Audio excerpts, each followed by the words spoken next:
Hörmətli tamaşaçılar, xoş gördük sizləri. Səs televiziyasında unudulmaqda olan adət-ənənələr verilişinə baxırsınız. Biz bugün ailə, əxlaq və din mədəniyyətimizin müasir dövrdə necə təbliğ olunduğu, qorunduğu və gələcək nəsillərə necə ötürüldüyü barədə danışacağıq. Bildiyiniz kimi Azərbaycan Respublikasının prezidenti cənab İlham Əliyev tərəfindən 2025-ci il Konstitusiyanın bərpası ilə elan olunub. Bu, milli kimliyimizin, dövlətçilik ənənələrimizin və mənəvi dəyərlərimizin təbliği üçün böyük bir fürsətdir. Qloballaşmanın təsiri ilə bəzən ailə institutuna, əxlaqi dəyərlərə və dini, mənəvi mədəniyyətimizə təzyiqlər olur. Belə bir şəraitdə bizim milli dəyərlərimiz necə qorunur? Bax, bu kimi sualların hər birinə cavab tapacağıq. Məsələ ilə bağlı studiyamızın qonağı Azərbaycan İlahiyyat Universitetinin müəllimi Qaydir Səfərovdur. Salam Qaydir bəy, xoş gəlmisiniz. Salam, xoş gördük. Təşəkkür edirik ki, dəvətimizi qəbul etdiniz. Biz sizə qeyd etdiyim kimi bu mövzular barədə müəyyən müzakirələr aparacağıq. Bəli, Qaydir bəy, ilk sualım belə olacaqdı. Ənənəvi ailə modeli qloballaşmanın təsiri altında hansı dəyişikliklərlə üzləşir? Bugün çox önəmli bir mövzuya toxunursunuz. Ümumiyyətlə 20-ci, 21-ci əsrdə bir çox anlayışlar, yəni cəmiyyətlə bağlı, insanlıqla bağlı, bəşəriyyətlə bağlı bir çox anlayışlar da müəyyən paradigmalarda dəyişikliklər baş verir. Bunlardan biri də təbii ki, qloballaşma şəraitində ailə institutunun müəyyən təsirlərə, mənfi təsirlərə və yaxud da müsbət təsirlərə məruz qalmasıdır. Burada əsas məsələ qloballaşma şəraitində modern gəncliyin, modern Azərbaycan insanının, modern dünya insanının ənənəvi ailə dəyərləri ilə arasındakı ziddiyyətlərin olması və bu ziddiyyətlərin necə həll oluna biləcəyi yönündədir. Modern ailədə, ənənəvi ailədə bir əsas paradigma var. Orada nüvə ailədir, orada ata, ana, övladlar və s. Hətta nənə, baba da ailə daxilinə daxildir. Modern ailədə isə, modern paradigmalarda isə əsasən fərdi azadlıq nəzərdə tutulur. Digər fərdi azadlığın içərisində də ailə fərdləri içərisində ümumi razılığa gəlmək, ümumi fərdi xoşbəxtlik, razılıq kimi əlaqələrin formalaşmasıdır. İkinci məsələ, yenə 21-ci əsrdə qadının ictimai aktivliyinin artması nəticəsində gender məsələsidir. Biz bilirik ki, ənənəvi ailələrdə əsas məsələ o gender məsələsində əmək bölgüsü və s. məsələlərdə kəskin ayrılmalar var idi. Kişinin hüquqları tam müəyyən idi, qadının hüquqları tam müəyyən idi. Amma modern düşüncə içərisində bir əməkdaşlıq rolu var. Həm ailə içində əməkdaşlıq, qadın və kişi münasibətlərində, həm də ailə xaricində əməkdaşlıq. Bu ikinci bir paradigmadır. Üçüncü paradigma modern ailələrdə təhsil və karyera məsələsi. Yəni ənənəvi ailə tipində əsasən ailələrin övladlarına öyrətdiyi, ailə daxilində öyrədilən şeylər təhsil olaraq da götürsək, din, əxlaq, etika, mədəniyyət və s. kimi məsələlər idi. İndi artıq modern ailələr, yəni yeni paradigmada təkcə din və əxlaqla kifayətlənmir, həm də yeni psixoloji məqamların öyrədilməsi, yeni daha modern metodik, pedaqoji metodik vasitələrin öyrədilməsi və texnologiyalara yiyələnmə. Yəni üçlü bir paradigma qarşısında, yəni yeni ailə tipləri, üçlü bir paradigma ortalığa qoyublar. Amma bu üçlü ailənin də özünün qarşılaşdığı problemlər var. Yəni bu yeni ailə tipləri, bu üç ailə tipinin özünün qarşılaşdığı problemlər var. Bunlar da birincisi fərdiyyətçiliyin fonunda belə deyək də şəxsi xoşbəxtliyə daha çox üstünlük verməsi. Çünki biz deyirik ki, ənənəvi ailə tipində fərd kollektiv şuur qarşısında məsuliyyət daşıyırdı. Burada isə modern paradigmada isə fərd öz xoşbəxtliyini daşıyır və qarşısındakı fərdlə də qarşılıqlı razılıq əsasında öz fərdi özünü ifadə etmə xüsusiyyətinin elə bil ki, qarantiyasını qarşı tərəfdən alır. Yəni bu ən böyük aile institutuna modern paradigma içərisində ənənəvi ailə ziddiyyət təşkil edən budur. Yəni fərdiyyətçilik elə bir aşırı səviyyəyə çatıb ki, artıq burada qohumluq əlaqələri yoxdur. Demək olar ki, hər hansı bir məsuliyyət daşımır. Məsuliyyət daşımır, hətta qohumluq əlaqəsi yoxdur. Yəni heç bir qohumluq, yəni və s. yaxın bağ, emosional münasibət bəsləmək, emosional dəstək və s. heç bir yoxdur. Yəni yalnız fərd öz fərdiyyətini düşür. İkincisi məsələdə gender problemində yenə də eyni ilə qadın və kişi hüquqlarının bərabərləşməsi, hətta bu günləri modern dünyada yeni paradigma olaraq genderlə bağlı feminist araşdırmalar var. Yəni belə deyək, qadının nəinki ailə daxilində, hətta özünə məxsus gündəlik hadisələri, feminist yanaşmada özünə məxsus gündəlik hadisələrin, gündəlik işlərin belə azadlıqlaşdırılması, şəxsiləşdirilməsi və belə deyək, tamamilə özünü belə mütləq sərbəstliyini ifadə etməsi kimi yanaşmalar var. Bir də üçüncü paradigmanın çətinliyi var. Üçüncü paradigmanın da çətinliyi, yəni texnologiyalar, modern təhsil və s. karyera ilə bağlı. Burada da ünsiyyət problemi var. İnsanların texnologiyaları yiyələnməsi, ünsiyyəti modern sosial şəbəkələrdən alması, canlı ünsiyyətin olmaması şəraitində fərdin tənhalığı. Və bu da bu üç paradigmanın da üçünün yəni problemləri ilə bir yerdə dəyərləndirdikdə ənənəvi ailədə ailənin tərifində, təməl funksiyasında ailənin sosial belə deyək də sabitliyin təməl qarantı kimi verilirdi. Amma artıq bu müasir ailədə bu artıq biraz arxa plana çəkilməkdədir. Bəs gənclər arasında ailə və nikaha olan münasibət hansı istiqamətdə dəyişir? Bu da modern sosioloji araşdırmalar göstərir ki, bu da özü-özlüyündə problemlər, yəni fərdiyyətçilik özü-özündə bəzi problemləri yaradır.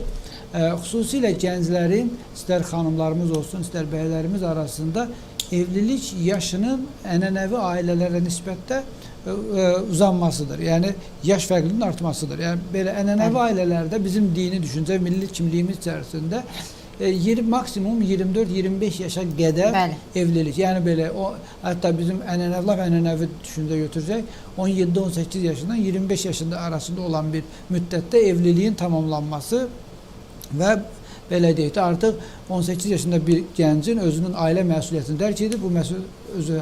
Amma modern gənclikdə isə bu artıq 30, 31, 32, 33. Yəni bu günləri bizim əməkdaşlıq etdiyimiz işlədiyimiz müəssisələrdə, təşkilatlarda belə xanımlarımızı görürük ki, məsələn 30-35 yaşında evlənməyib və yaxud da bəylərimizi görürük eyni ilə. Bunun da evliliyin də bu cürünə belə deyək də yaş həddinin uzanmasının təməl səbəbində dayanan bir çox səbəblər var. Onlardan biri də odur ki, televiziyalar və bir çox tok-şoularda göstərilən yəni bir çox şeylər var. Məsələn, elə bir ailə modeli ortaya qoyurlar ki, yəni bəzən tok-şoularda və verilişlərdə sanki ailə demək tamamilə belə deyək də bir xaosdur. Orada belə deyək də heç kim eşitmir. Orada hamı bir-birinə münaqişədədir və bir münaqişə müəssisəsi. Çünki düzgün təbliğ etmirlər. Sabitlik, yəni biraz əvvəl dediyim o sosial sabitliyin təminatçısı rolunda çıxış edən ailə tam tərsinə xaosun təbliğatçısı rolunda kimi təqdim edir. Təbii ki, 18 yaşında da belə deyək də ailə münasibətlərini fərdi müstəvidə belə deyək təcrübədən keçirməmiş bir gənc deyir ki, mənim nəyimə lazımdır ki, mən belə 18 yaşından başlayayım bu problemlərin içinə. Ona içinə özümü atım və odun alovun içinə atmış kimi oluram və məsuliyyətdən qaçırlar. İstər bəylər və istər xanımlar. Və bunun da sayəsində nə baş verir? Məsələn, nikahdan kənar birlikdə yeni bir ailə tipi, yəni modern dünya, nikahdan kənar birlikdə yaşama. Burada məsuliyyət yoxdur, burada heç bir şey yoxdur. Burada tam belə deyək, bir-birinin hətta fərdi azadlığına da qarşılmır. Burada nə qaynana var, nə geniş ailə tiplərində qaynata var, nə obrisi var, nə obrisi. Heç bir şey yoxdur. Yəni burada tamam bir günləri bir-birindən belə deyək, maddi mənada da deyək, hətta biraz da mənəvi doyanda artıq rahat-rahat yollarını ayırıb yaşayacaqlar. Bu da özündə xaotik, yəni ailə institutunun ciddi zədələnməsinə səbəbiyyət verir. Bəs əxlaq və etik davranış formaları müasir zamanda necə təbliğ olunmalıdır sizcə? Modern zamanda əxlaq və etik normaları, bilirsiniz, əxlaq və etik normaları əslində fəlsəfədə nəzəri olaraq verilir, amma bu nəzəriyyə olaraq bir şey əgər nümunəsi yoxdursa keçərli deyildir. Yəni bunu nümunədə görmək lazımdır. Ona görə də əsas məsələ biz gənclərə necə ki ailənin bir xaos olduğunu göstərirlərsə də, elə də ailənin heç də bu xaos olmadığı bir nümunəsini verməliyik. Yəni elə ailə modellərini elə təqdim etməliyik ki, yəni ailə heç də sizin dediyiniz kimi, yəni modern dünyanın təqdim etdiyi kimi yalnız məsuliyyətlərdən yorucu bir işdən ibarət deyil. Yəni etik və əxlaqi müəssisə o zaman keçərli olur ki, onun bir nümunəsi olur. Məsələn, adi bir şey deyim, bəzən cəmiyyətdə biz xoş qarşılamırıq, amma elə deyək də, ailədən, bəlkə də mövzudan kənar danışıram. Məsələn, biz tez-tez danışırıq, yəni bu oğru, belə deyək, cinayət qruplaşmaları və s. üzvlərini bəzən gənclik, belə deyək də, neyniyir? Özünə bir rol model olaraq götürür. Hər hansı bir cinayət qruplaşmasının liderini özünə rol model olaraq götürür. Nə üçün? Çünki onda bir nümunə var. Yəni o pis də olsa, oğru da olsa, belə deyim də, cinayət aləminin üzvü də olsa, o belə deyək, özünün o müəyyən etdiyi qayda qanunlara əməl edir. Yəni doğrusu nədirsə o aləm içərisində, ona görə də gəncliyə örnək, nümunə təşkil edir. Və elə də əxlaqi dəyərin bir dəyər kəsb etməsi üçün elə ailə formaları təqdim etməlidir ki, gənc özünə ondan nümunə götürə bilsin. Məsələn, bizim milli dəyərlərimiz içərisində, bizim dini dəyərlərimiz içərisində bir müsəlmanın bu cürünə rol modeli Peyğəmbərimiz sallallahu əleyhi və səlləm. Yəni, Peyğəmbərimizin ailə həyatını dini düşüncə içərisində təbliğ etsək, özü-özlüyündə, yəni bilirsiniz, təbii ki, biz təbliğ edəndə də deməyəcəyik ki, Peyğəmbərin ailə həyatı içərisində heç söz-söhbət olmayıb, heç bir danışıq, münaqişə olmayıb deyə bir anlayış yoxdur. Yəni, bu insan həyatı içərisində olacaq. Amma bunun məsuliyyətini fərdlərin qarşılıqlı anlayışı içərisində əl alma. Məsələn, sahabədən birisi, İslamın ilk illərində sahabədən birisi Peyğəmbərlə xanımı ilə biraz mübahisəsi baş verir və bu mübahisə zəminində bəyimiz qayıdır xanımına, deyir ki, mən səni Peyğəmbərə şikayət edəcəm, sən İslami qaydalara əməl etmirsən və s. Yəni ailə daxilində münaqişə yaranır və Peyğəmbərə şikayətə gedir bəyimiz. Gedir Peyğəmbərin sahabə Peyğəmbərin evinə çatma qapısının ağzında görür ki, Peyğəmbərin evində də nədir? Müzakirə gedir. Məsələn, bir şey müzakirə edirlər, mübahisə edirlər və yaxud da qısa bir şeydir. Deyir ki, fikirləşir ki onda. Demək ki, hər Peyğəmbərin də ailəsində bu cürünə bir müzakirə, bu cürünə bir xırda mübahisələr olar. Bu qarşılıqlı ehtimal, bu müzakirələr olacaq. Təbii ki, hər kəs bir fərqli ailədən gəlir. Bəydə, gəlində, ailə tərkib fərdlərdə.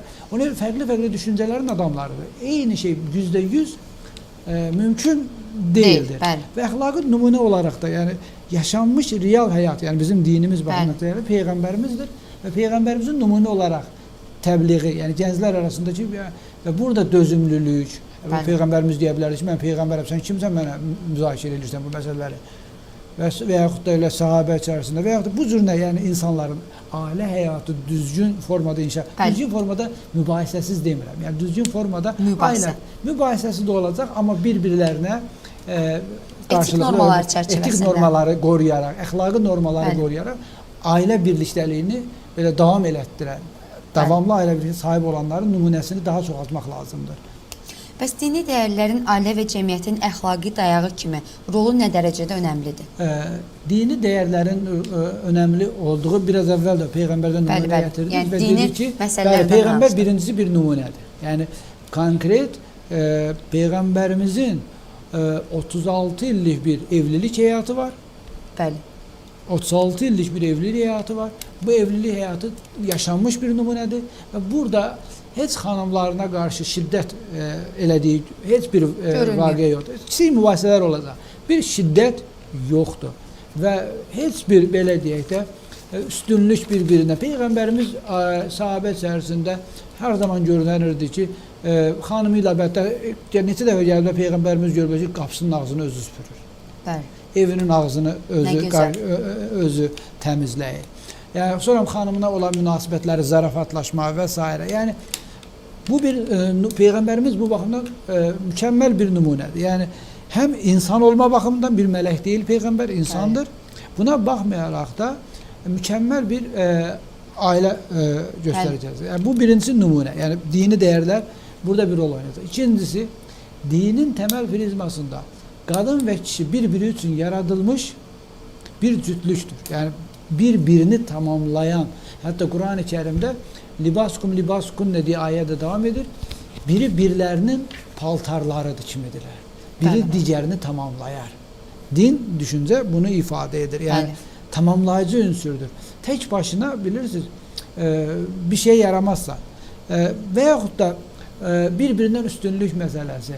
Bəzən deyirlər ki, dində kişi qadından üstündür. Bu üstünlük elə bir üstünlük deyildir əslində. Bu əslində vəzifələrin çoxluğunun üstünlüyüdür. Bunu necə ifadə etmiyorlar? Elə bil ki, sağ əldən sol əl kimi. Məsələn, ümumi götürsə insanların hamısı sağ əli ilə iş görürlər. Bizim sağ əlimiz daha çox iş görür. Amma siz sol əlinizdən imtina eləyə bilərsiniz. Xeyr. Amma sol əliniz olmasa, sağ əliniz bir iş yaraya bilərmi? Heç bir şey yaramaz. Bu üstünlükdə, yəni əxlaqi bir, mənəvi, etik bir üstünlükdür. Yəni daha çox məsuliyyət üstləndiyə görə sağ əlimiz, sağ ayağımız, belə deyək də daha çox o məsuliyyət altına girdiyimizə görə daha çox məsuliyyəti vəzifəsi olaraq bildiyinə bir üstünlük dərəcəsi mənəvi üstünlükdür. Burada da üstünlük yoxdur. Yəni dini baxımdan, o baxımdan, yəni o deyilən qadın-kişi bərabərliyi baxımından da üstünlük məsələsi də yoxdur və belə deyək, din bir sosial həyatdırsa, yenə Peyğəmbərin hədislərində buyurulur ki, evlilik, nicah bir dini, yəni sosial həyatın tam yarısıdır. Yarısı da digər işlərimiz. Bəli. Bəs sizcə gənclərin dini savadlığının artırılması istiqamətində Dövlət Komitəsi nə kimi layihələri mövcuddur və aparılır?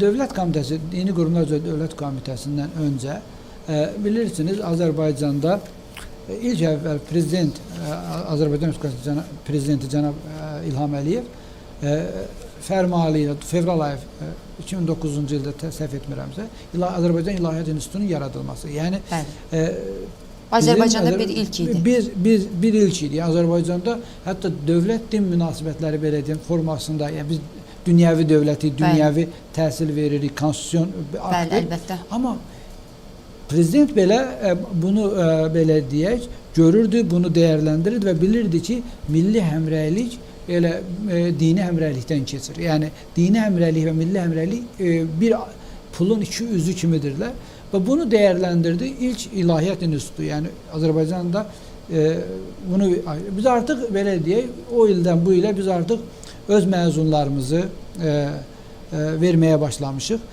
Bu günlər Azərbaycanda dini savadlılıq dərəcəsi ildən ilə müsbətə doğru dəyişikliklər görürük. Hətta belə deyək, artıq biz İlahiyyat İnstitutunda yetişən gəncliyin özü dini maarifləndirmə işində iştirak edir. Artıq dinimizdə belə gəncləşmə gedir. Dinimizin, dini maarifləndirmə sayəsində din liderləri, din imamları və s. Hətta məscidlərdə eynən imamlarımız belə gənclər artıq gəncləşir, gənclərə üstünlük verilir. Xanım dini bu yaxınlarda elə, bir ay bundan əvvəl çox böyük bir qrup olaraq xanım dini ayinlərin icraçısı olaraq gənc xanımlarımız məscidlərə təyin Azərbaycanın müxtəlif bölgələrində, müxtəlif şəhərlərinə.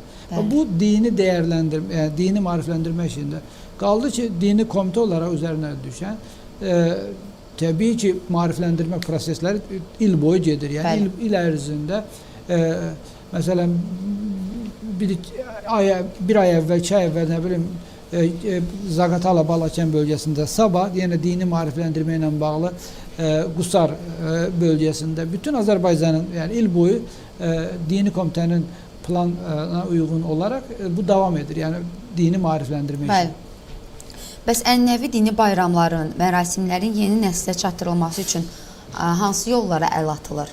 Nə kimi çatdırılma üçün işlər görülür? Bu dövlət səviyyəsində tənzimlənir. Yəni milli bayramlar tətil olaraq ifadə edilir. Yəni həm dini bayramlarımız Qurban bayramıdır, bu yaxınlarda Bəli, dövlət bəli. səviyyəsində qeyd edilir. Ramazan bayramıdır, çox yüksək səviyyədə qeyd edilir və dini belə deyək, komitə də buna bağlı olaraq həm televiziyalarda, həm də sosial şəbəkələrdə müxtəlif yollarla bunun təbliğatını aparır.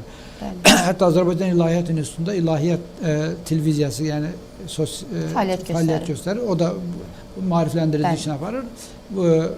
Bu işin bir tərəfi dövlət tərəfindən də bu dəstək aparılır və müxtəlif ədəbiyyatların hazırlanması və s. Yəni dini bayram, bir də milli bayramlarımız. Bunlar da özlüyündə ta bu ənənə milli bayramlar daha belə Sovet İttifaqından, Sovet dövlətindən bəri, Sovet dövründən belə davam edirdi. Bu günlərdə davam etdirilir və təbliğat aparılır. İstərdim biz qloballaşma və milli kimlik mövzusuna da biraz toxunaq, Qadir müəllim. Qloballaşma fonunda milli həmrəylik sizcə necə qorunur? Qloballaşma fonu, bəli, qloballaşma özü ilə kosmopolit bir düşüncə gətirdi. Bu kosmopolit düşüncə vətən anlayışını və sərhəd anlayışını, milli kimlik, yəni anlayışını xüsusilə bizim kimi balaca, kiçik ölkələr, yəni böyük ölkələr tərəfindən udulur və bir çox, məsələn, tarixə baxsanız, yəni modern dünyaya baxsanız, bir çox xalqlar artıq yer üzərindən yəni mövcud varlıqlarını sürdürə bilmirlər, itirirlər. Yəni dil yoxdur. Yəni xalqın özü var, amma dili yoxdur məsələn.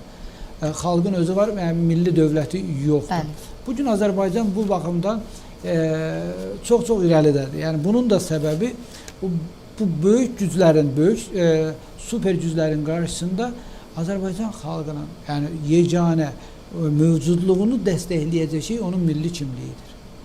Məsələn, bu biz Cumhuriyyətin davamçısı olaraq o dövrdən bəri deyir. Yəni bizim milli kimliyimiz İslamlaşmaq, türkləşmək və müasirləşmək. Yəni bu ta Azərbaycan xalqının, Azərbaycan gəncinin belə deyək, nümunədə olan, təcrübədən keçmiş, illərin sınağından keçmiş ifadəsidir. Yəni bizim bayrağımızda tapılır. Ona görə də əgər Azərbaycan bu super güclərin və qloballaşma təsirindən ən az zərərlə çıxmaq istəyirsə, elə bayrağımızda göstərilən, yəni o uyğunlaşma həm milli, həm dini, həm də modern kimliyimizin uyğunlaşmasını ifadə edən bir kimliklə ifadə olunmalıdır. Bəs virtual mədəniyyət qarşısında xalq ədəbiyyatı, musiqisi və mərasimlərinin yeri nədir? Virtual ədəbiyyat qarşısında bu günləri gənclik belə deyək, daha çox internet üzərindədir. Xüsusilə texnologiyalar, resurslar üzərində hərəkət edir. Ona görə də düşünürəm ki, Azərbaycan incəsənətini, Azərbaycan musiqisini də mümkün qədər, yəni texnologiyanın dilinə uyğunlaşdırmaq lazımdır.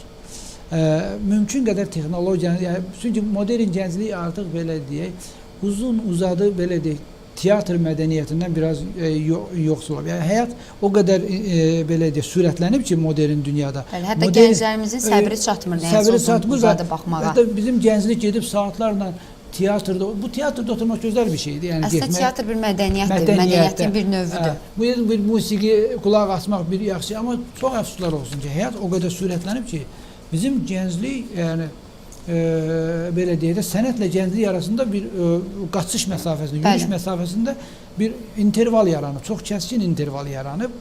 Çünki gənc irəli çox belə sürətlə gedir.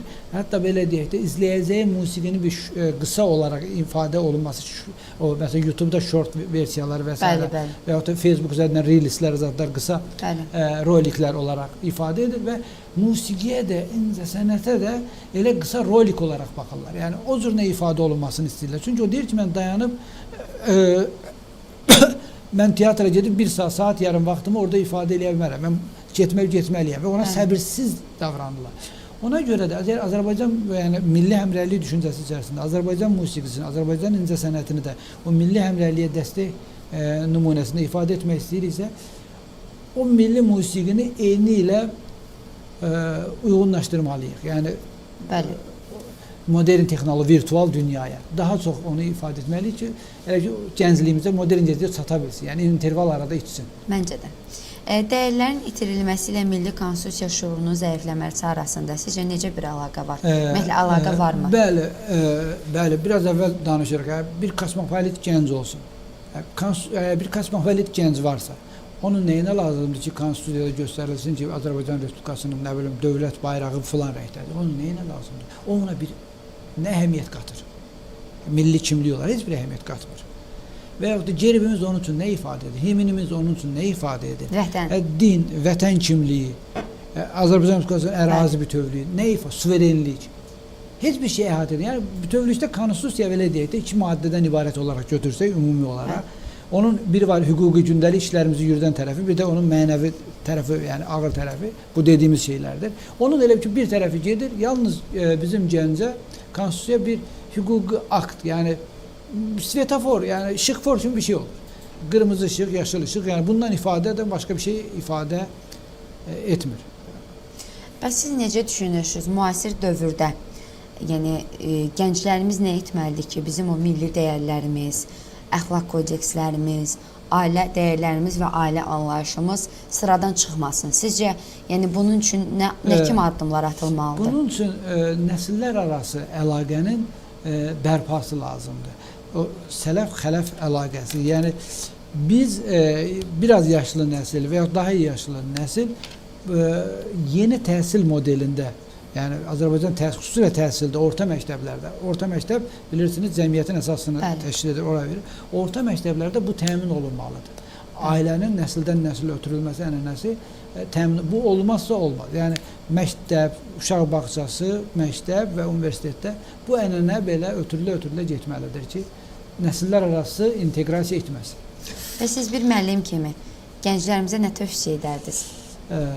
Gənclərimizə tövsiyə edərdim ki, milli mədəniyyətimizdə bəzən gənclərim, mən dil baxımından deyirəm, birincisi dil məsələsini düzəltməlidir. Mənim gənclərdə gördüyüm ən çox qüsurlardan birisi dil məsələsidir. Azərbaycan dilinin incəliklərinə dərindən yiyələnsinlər, Azərbaycan dilini oxusunlar və bir də onlara gələn sosial şəbəkədə hər hansı bir məlumat, dini məlumat olsun, fəlsəfi məlumat olsun, özləri analiz etməmiş, bir şeyin qaynağına varmamış, onun haqqında fikir yürütməsinlər və belə deyək, əsaslandırılmış bir fikir ortaya qoymasınlar. Qadir bəy, mənim növbəti bir sualım var sizə. Sizcə, müasir dövrümüzdə o ənənəvi ailə adlandırdığımız o ənənəvi ailə standartlarının sıradan çıxmasına səbəb nədir?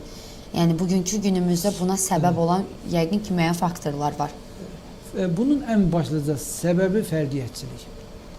Fərdiyyətçiliyin üst səviyyədə qalxması və yanlış anlaşılmalar. Yəni bu fərdiyyətçiliyə səbəb olan nədir? Sanki belə nəzərdə tutulur ki, ənənəvi ailədə fərdin heç bir hüququ yoxdur. Fərdin heç bir, yəni danışmaq, dinməyə, orada heç kimə hüquq vermir. Orada sanki ənənəvi ailələr belə deyək də patriarxaqdır ya da matriarxaqdır. Yəni bu belə bir şey yoxdur. Yəni ona görə gənclərə deyirəm ki, milli mənəvi dəyərlərimizi oxusunlar. Qaynağından oxumağa çalışsınlar ki, orada görəcəklər ki, orada necə belə deyək də qadın hüquqları məsələsində. Məsələn, bir şey deyim, gənclərdə bir şey deyim. Məsələn, çox deyirlər şərqdə, məsələn, xüsusilə müsəlman şərqində qadın hüquqları pozulur. Kişilər daha üstündür. Yox, bu belə deyil. Əslində bizim milli mədəniyyətimizdən xüsusiyyətindən qadın həmişə öz belədində bəyinə bir dərəcə üstünlük verir.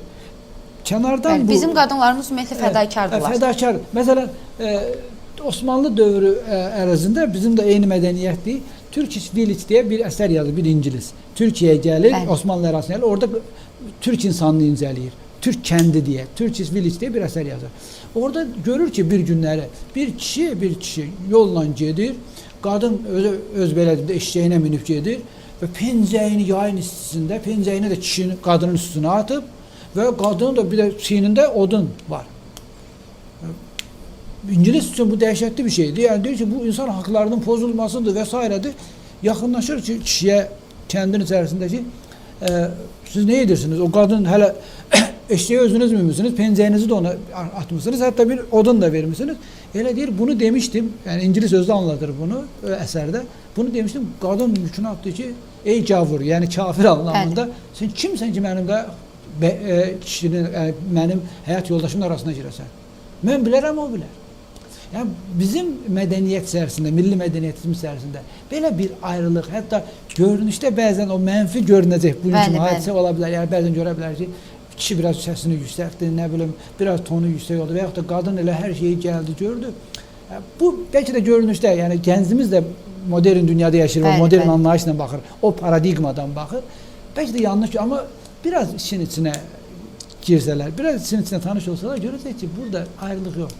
Yani burada sadece olarak kadının o üstün fedakarlığıdır. Ve inanın ki bizim beyler de onu qiymətləndirirlər. O xanımını necə qoruduğunu ve belə deyək də bizdə deyirlər ki, patriarxatdır daha çox da, fərdiyyətçidir. Yəni amma belə bizim hansı evimizdə, yəni bizim öz evimizdə atalarımız, analarımız da olur. Hansı bəyimiz ümumi olaraq, fərd olaraq demirəm, xanımıyla iş belə demə, hər hansı bir məsələni həll edəndə müzakirə aparmır. Elə birbaşa qərar verir. Belə bir şey biz nə qədər Azərbaycan cəmiyyətində görürük? Bir, iki hadisə oldu. Bəli. Ona görə də bunu da hamıya məncə şamil eləmək lazım deyil. Onu hamıya şamil, bu fərdi xüsusiyyət daşıyır da, yəni ümumi xüsusiyyət daşımır. Amma bizim ailələr içərisində, bizim ailələrimiz çox gözəl ailələr. Azərbaycan ailəsi dünyanın ən yaxşı ailələrindəndir. Və orada hüquq bərabərliyi tam, yəni kənardan yenə deyirəm, o milli xüsusiyyətlərdən irəli gələn bəzi qarşılıqlı kimi görsənə bilər. Amma Azərbaycan ailəsi belə deyək, mübahisəsi ilə, müzakirəsi ilə, davalaşmasıyla, küsməsi ilə dünyanın ən sevimli ailəsidir. Ən müqəddəs ailəsidir Azərbaycan ailəsi və ailə tipləri bir-birini ən çox qoruyan ailə tipidir. Biz bunun qədrini bilməliyik. Biz bunu qorumalıyıq və gənclərə də kənardan baxmasınlar deyirəm. Yəni oturub kənardan, yəni özlərinin kənardan bu görünüşə belə aldanmasınlar. İşin içinə bir girsinlər. Bizim bir də bir nə səbəb var? Bizim ailədə, ailə tiplərində valideynlər övladlarına qarşı açıq olmalıdırlar. Biraz da belə deyək də modern uyğunlaşma tipinə keçsək, bəzən bizim bəylərimiz xanımlarına bəlkə uşaqlar yanında səni sevirəm, yoldaşına yaxşı bir söz deməyə çəkinər. Bu ənənədən gələn bir şeydir. Amma modernlik uyğunlaşmada burada özünü göstərməlidir. Bəzən uşaqların yanında da bunu deməlidir ki, uşaq o belə deyək də mənfi görsənən şeyləri Hətta sizə deyim ki, müasir dövrdə bu cür məsələlər gündəmə gəlir ki, uşaqlar sevgi dolu ailələrdə böyüməlidir. Sevgi, yəni ona görə başdan Quran ayəsində dedi ki, sizin içərisində mərhəmət və sevgi yerləşdirildi. Sevgi olmazsa olmaz. Sevgi olmazsa bir ailə ayaqda durmaz. Çünki bilirsiniz... Nəinki ailədə, iş ortamında... Hər ortamda, yəni... Adi heyvana qarşı belə sevgi göstərəndə onun sənə qarşı davranışı tamamilə dəyişir. Nəzakət. Yəni, biri var ki, insana bu işi, yəni bunu götür bura qoy deyəsə, bir də buna xahiş edirəm götür qoy deyəsə. Yəni, nəzakətlə davrandığın müddətcə qarşıdakı insan sənə hər cür xidmət göstərəcək. Bəli, əlbəttə. Və bir də bunu nümayiş elə. Yəni, bizim ən yaralı yerimiz nədir? Biz bu dəyərlərimizi biraz əvvəl virtual dünyadan daşıdıq. Biz az daşıyırıq. Yəni, biz sanki biraz əvvəl başdan danışanda dedik ki, xaosu daha çox göstəririk. Məmfini daha çox göstəririk. Çünki Azərbaycan ailələri müəyyən dırnaq arası efirlərdə çox başqa cür təbliğ olunur. Təbliğ olunur. Yəni mən o ailələrə baxanda mən ailəli olduğumu unuduram. Yəni mən o həmin ailədə, mən də atam anam olub, mən də evliyəm.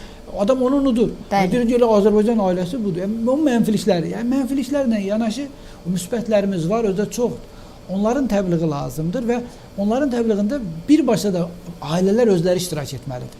Necə ki belə deyək, elə o pis xüsusiyyətlərini çıxırlar ekranlara, deyirlər ki, mənim yoldaşım belədir, yola getmirəm, bunu deyirlərsə, elə də verilişlər, Avropada da var, Türkiyədə də var, yəni bərabər yemək pişirirlər, ailələr, verilişlər olur, yəni şou proqramlar olur, ailələrin xoş xüsusiyyətlərini orada göstərirlər, yəni ailənin təbliğat üsullarını da modern ənənəyə uyğunlaşdırmaq lazımdır. Ki, o yaxşılar da görsənsin. Təbliğat buradan başlayır və Azərbaycanda yaxşı ailələrin nümunəsi də çoxdur. O pislərdən qat-qat çoxdur. Hətta mən sizə deyərdim ki, bu cür ifadələr də var ki, Peyğəmbərimiz buyurub ki, 4 xanım almaq məqbuldur. Və bəzi, necə deyim, kişilərimiz bu ifadə adı altında bir çox yollar əl atılır. Bir söz deyim, bu yanlış anlaşılan bir ifadədir. Yəni, İslamda o dövrdə, yəni o dövrdə çox ailəlik, yəni çox arvadlılıq var idi. Əslində İslam buna sərhəd gətirir. Peyğəmbər demir bunu. Quran-ı Kərimdə, yəni Allah Taala vəhiyində buna çox evliliyə sərhəd gətirir, çox evliliyi əmr etmir. Birincisi məsələ bu. Yəni biz yanlış anlaşılır və yaxud da belə demə modern sizin dediyiniz kimi bəlkə kişilərin xoşuna gəlir bunu demək. Sərhəd gətirir. Deyir ki, o vaxt ərəblər arasında və modern dünyada çox evlilik var, 13, 15, 20 evlilik var. Amma deyir ki, xanımlardan birisi, ikisi, üçü, dördü ilə maksimum evlənir. Amma aya davam edir. Aya belə getmir. Yəni biz yanlış anlayırıq. Aya deyir ki, əgər bu dördü arasında mütləq mənada ədaləti təsis edəcəksinizsə, yəni dördünə hamısı də da bərabər hüquqlu, bərabər səviyyədə. Barmaqlarımız bərabər deyil, amma barmaqlarımızı biraz əyib bərabər hüquqlu baxa biləcəksə, bunu da deyir, mümkün deyil. Ona görə də ən yaxşısı aya davam edir, bir qadınla evlilikdir. Və Peyğəmbərimizə gələk, Peyğəmbərimiz ömrünün 25 ilini subay olaraq illidir. Onun 36 ilin evliliyin 25 ilini tək qadınla evlidir, Xədicə ilə evlidir. Yenə də Xədicə xanım validəmizin vəfatından sonra 2 il belə deyək, dul qalır. Bəli. 27 il evliliyi belə götürəndə dulluq müddətini götürəndə tək evlilikdir. Bəli. Ondan sonra Mədinə dövrünə gəlir, orada da İslam genişlənir və belə deyək, o dövrdə bütün dövlətlər üçün bu keçərlidir. Burada belə etiraz və yaxud da qadına hər hansı bir düşkünlükdən deyil, 7 illik bir ömründə çox evliliyi olub Peyğəmbərin. Həyatının son 7 ilindəki yaşlılıq dönəmində. Bunun heç bir etiraz və s. qadın düşünə əlaqəsi yox. O da nə idi? O dövrdə ən çox qadınların da bir çoxusu dul qadınlardır. Yoldaşları müharibədən qayıtmayıb dul qadınlardır. Onlar Peyğəmbərin adına keçirilirdi ki, belə deyək də, onlara qarşı cəmiyyətdə belə ac qalmasınlar, susuz qalmasınlar. Bunu Peyğəmbərin xanımları deyək, hamı hörmətlə yanaşsın, kimsə gəlib söz deməsin. Digər evliliklərin içərisində isə siyasi məsələlərdir. Yəni dövlətlər arası münasibətlər, İslam artıq genişləmişdir, digər qəbilələrlə əlaqə yaradırdı. Və bu belədir. Yəni bu yanlış anlaşılır və İslam çox evliliyi öngörmür. Sadəcə ona bəzi şərtlər daxilində icazə verir, ayrı bir şeydir. Amma bunun da deyirəm, deyir ki, mümkün deyil. 4 qadınla evlilik, təməl evlilik bir qadınladır deyir. Bu qədər yəni. Çox təşəkkür edirik Qadir bəy. Minnətdarıq ki, dəyərli fikirlərinizi bizimlə bölüşdünüz. Belə tamaşaçılar, biz bugün sizlərə müasir dövrdə ailə, əxlaq və din mövzularını necə çatdırılmalı olduğunu və necə təbliğ olunmalı olduğu barədə danışdıq. Ümid edirik ki, verilişimizi bəyəndiniz. Eyni zamanda verilişin sonunda sizə bir çağırış etmək istəyirik. Bizim gələcəyimiz milli kimliyimizi yaşadan ailədən, din və əxlaqdan başlayır. Qloballaşma dövründə güclü olmaq istəyiriksə, öz köklərimizə daha çox bağlanmalıyıq. 2025-ci ilin Konstitusiyanın bərpası ili kimi qeyd olunması da bu baxımdan dərin mənaya sahibdir.